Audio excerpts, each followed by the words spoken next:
So a lot of people out there, including myself, show you all these really cool things you can do with AI video. Cool tools, cool tricks, cool results. But one of the most common questions I get is actually a really simple one. How do you even start an AI film project? So I'm gonna do what I do and take you behind the scenes on a couple of projects that I'm working on right now. I'm gonna show you how I personally start an AI film project, the tools that I'm using, the decisions I make early, the things that I try to lock in, and the mistakes that I've made when I skip these steps. This isn't a system that you have to follow, but it is my workflow on real AI film projects. So take whatever's useful and leave whatever isn't. So if you're new here, I'm Khalil from AI for Real Life. I've been spending a lot of time in the AI filmmaking space, testing tools in real projects, building workflows, and seeing what actually holds up beyond polished demos. So I work across client work, ad campaigns, music videos, and longer form cinematic projects of my own. And I've been sharing a lot of that experimentation over on TikTok over the past year. But I wanted to come back to YouTube because this is where I can slow things down and really walk you through how I'm thinking about these tools, how I'm making decisions, and what's happening behind the scenes as ideas turn into finished projects. This is where I show you my current workflows and the AI tools that I'm using on real projects. All right, let's go ahead and dive in. All right, so here we are again behind the scenes, and what I want to do in this video is walk you through a couple of real projects that I'm actively working on right now.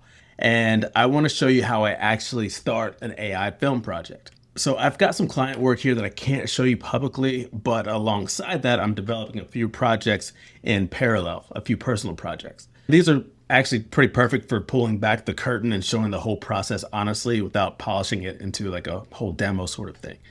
And that's really what I try to do over here. Is just go straight from my projects, what I'm trying to do, show you what's going on behind the scenes. The main project which I'll be referencing here is the Life of the Lazy Mod project, which is one of my personal projects. Mainly, I'll be focusing today on the background of setting up the Life of the Lazy Mod project. And this isn't really a system that you have to follow. You can just take pieces of this, you can ignore parts of it, you can do this completely differently.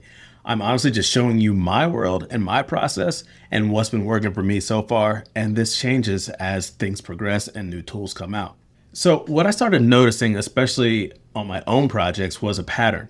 So I'd be deep into a project and I'd already be generating scenes and I feel like I was making real progress, and then I would hit a wall.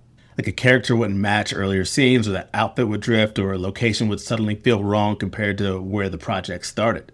And the frustrating part was realizing that these problems weren't really happening in the moment. They were happening much earlier. They were a result of steps I didn't take at the very beginning. And most of the time, the images themselves weren't the issue. They usually looked really great on their own, like sharp and impressive and totally usable as individual shots.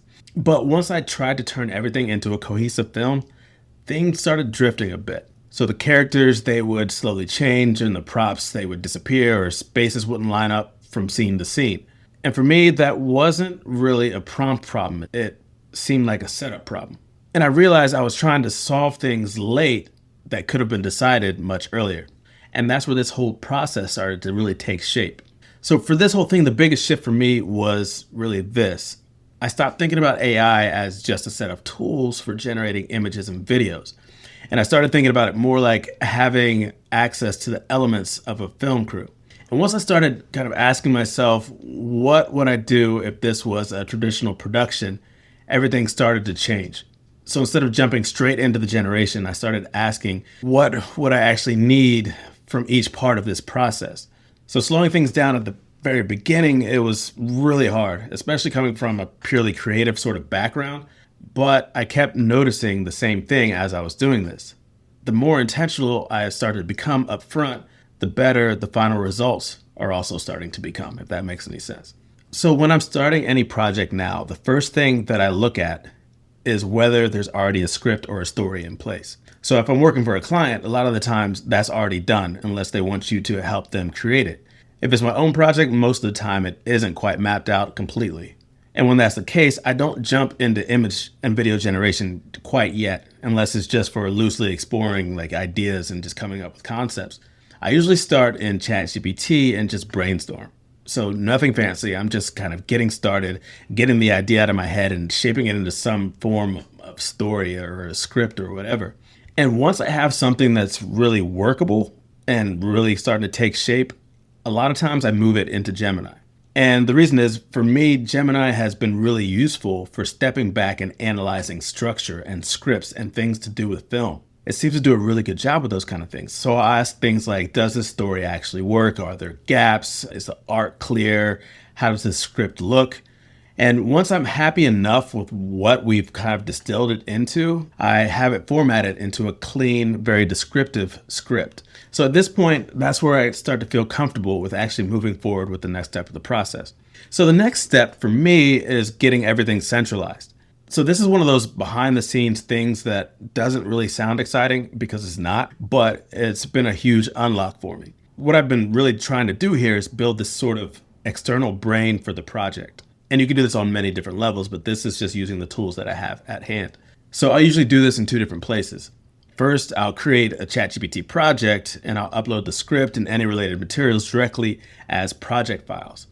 And at the same time, I'll keep the exact same files organized in a Google Drive folder and reference that folder inside of Gemini. Now, both ChatGPT and Gemini can connect to Google Drive, so they're both capable of referencing the same source material. But Gemini is a Google product, so I really like to use them for this part of it because they're already connected. And I'm not using both of these because one tool is better than the other. I'm using it like this because each platform has its strengths. So I use different platforms for different tools along the way. For example, Gemini, they do the watermark on their image generations. ChatGPT doesn't. So when I'm trying to come up with a concept or something that I might actually use, then I'll do it in ChatGPT versus Gemini. But Gemini can also whip up a video for you if you want, which I can't do in ChatGPT. So I just kind of use them both for their strengths. So I treat these tools less like magical memory machines and more like smart interns because they're very helpful, but they're not perfect.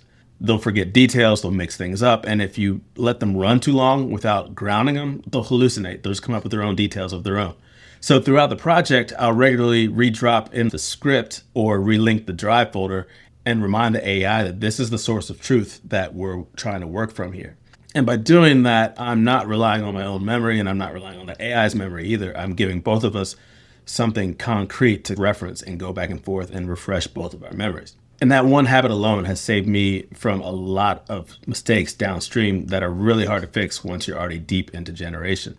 All right, so the next step is once that the script is really solid and it feels really solid, I create what I usually call a character and scene Bible. Some people call it a film Bible. The name doesn't really matter, but for me, this is the backbone of the entire project. And it's a sort of shared source of truth that everything else gets built on top of.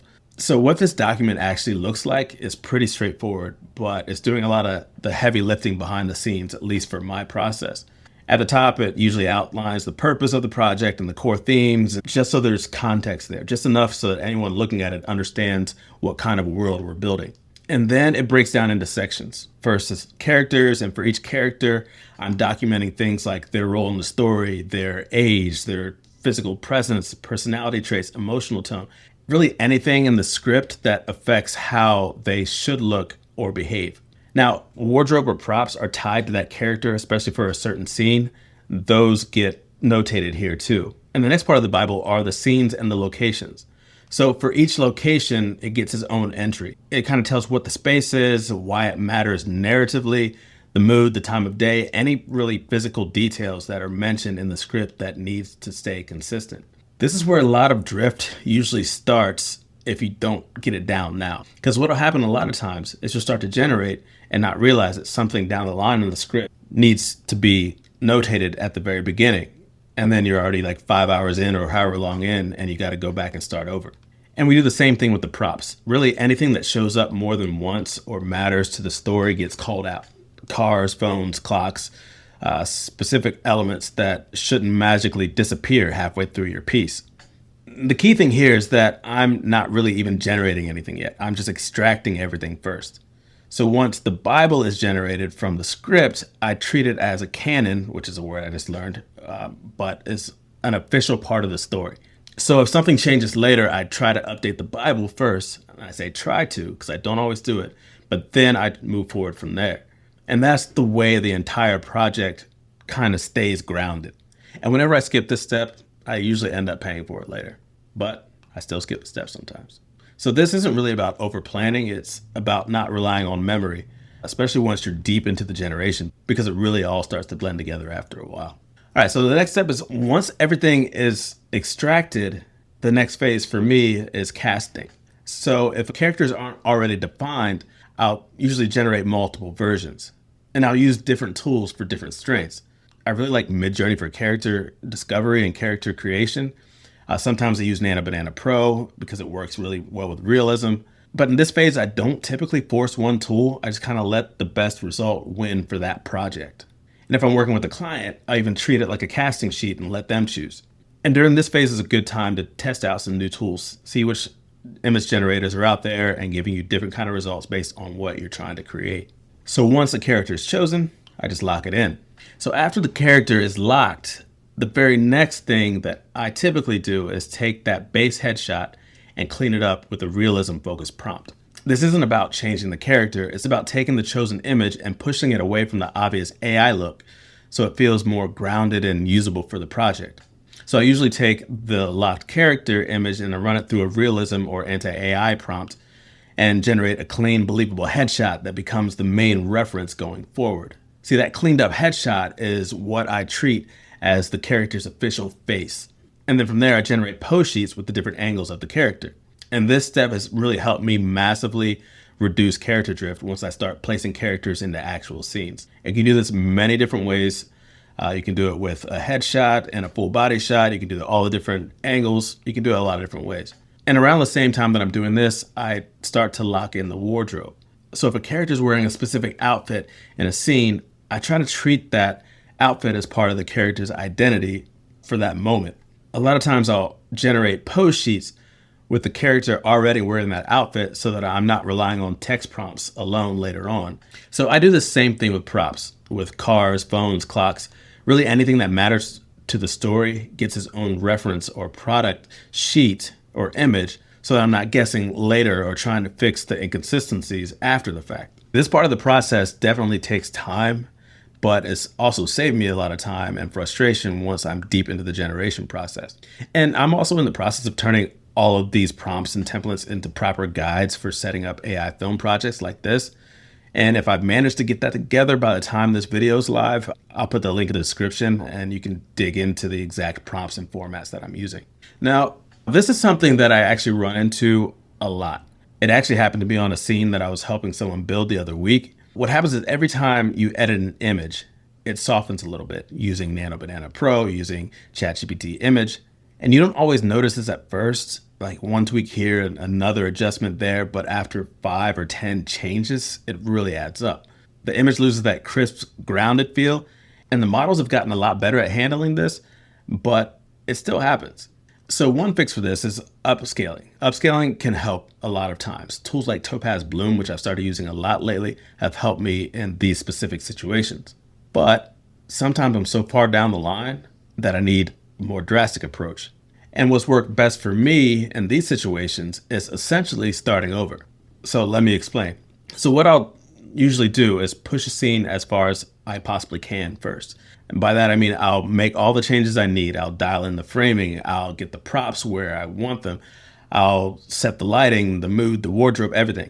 And at that point, the scene might look right creatively, right? It's got everything in the place that it needs to be. But at this point, it's softened so much. So instead of trying to rescue that image through upscaling, I'll pause right here. And then I'll extract a very detailed breakdown of that scene, usually in a JSON style prompt.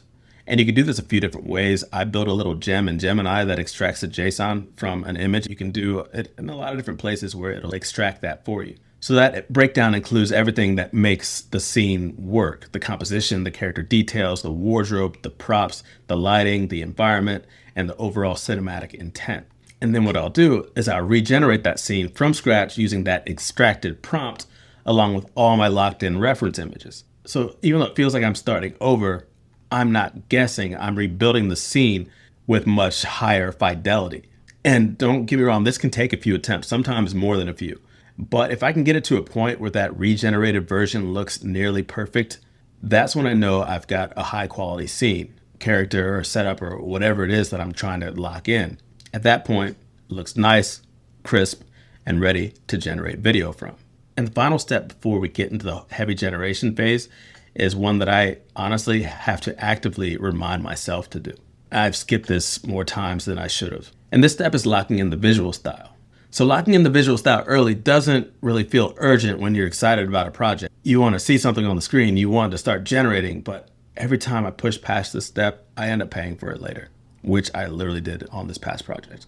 But what I've learned is that this consistency usually isn't lost because the AI can't do it. It's lost because I didn't define the look early enough. So for me, locking in the look means making early decisions about things like the lighting direction and contrast, the camera feel, and lens language. And there are a few different ways that I approach this, and I found that it works best when I stack them together instead of relying on just one method. First, I try to bake in as much of the visual language directly into my prompt template as possible. That includes lighting descriptions, camera type, lenses, feel, and how I want the scene to really be framed. And these become a part of the base prompt that I try to reuse across every image in that scene or sequence. And on top of that, I'm working on trying to start to create mood boards and reference sheets. And so this would be like a small collection of images that capture the look that I'm going for, not just the subject, but the lighting, the texture, the atmosphere. And that way, even if I step away from the project for a while, which happens a lot, I can come back and instantly remember what the visual goal is. It seems like having the look baked into the prompt and reinforced through reference images gives me a much better chance of keeping things visually aligned across all of the scenes. And there are tools that can help with this part too, like Hicksfield Cinema Studio has been useful for exploring lighting and cinematic tone and lenses and cameras. And Midjourney has its own ways of handling style control and mood boards. Freepik can also be helpful in gathering reference imagery and visual direction and putting them in the references section. And none of these are mandatory, I guess. They're just ways to help you define the look before committing to the whole generation phase. But I mean, if you get too far down the line, you can always do color correction or color grading later, which I've had to fall back to quite a few times. So that still has its place in the whole flow of things. But I found it a lot easier to enhance the look up front than to try to fix it after the fact. So this is one of those steps that I'm calling out just as much for myself as I am for you watching. So for this whole thing, I don't think that this level of planning is always necessary. Sometimes it's good to just play, generate, experiment, see what happens, because often I forget to take the time to have a little bit of fun and create something on the fly. I kind of get in that just create on a business mindset, and that's not always healthy. But when I'm trying to build something cohesive, this approach has helped me stay in line. I try to separate exploration from production. So when it's production time, I make decisions first and generate second. And that's really it. So this is just how I'm doing this right now. It may change a bit before the next video, but that's because I hope to learn more before the next video. So you can take whatever's useful, ignore whatever isn't. And if you found better ways to approach this, I'd genuinely love to hear about them in the comments. Now I need to dive back in and grind out some more projects. All right, so that was behind the scenes this week. And if you found any value in this video, make sure to like and subscribe, but also leave a comment. Even when I'm backed up on replies, I read through all of them. The comments are how I figure out what's missing, what's confusing, and what you actually want to learn next. And a lot of my future videos and guides are shaped directly by those questions. So if something didn't make sense or you want to see a deeper breakdown, that's where it all starts. And for a lot of these videos, I also put together extra material. That might be guides, cheat sheets, prompts, workflow notes, and deeper breakdowns that don't always fit inside of the single video. You can find all of that along with the newsletter and links to my other channels in the link in the description. Well, thank you for watching, and I really appreciate you being here, and I'll see you in the next one.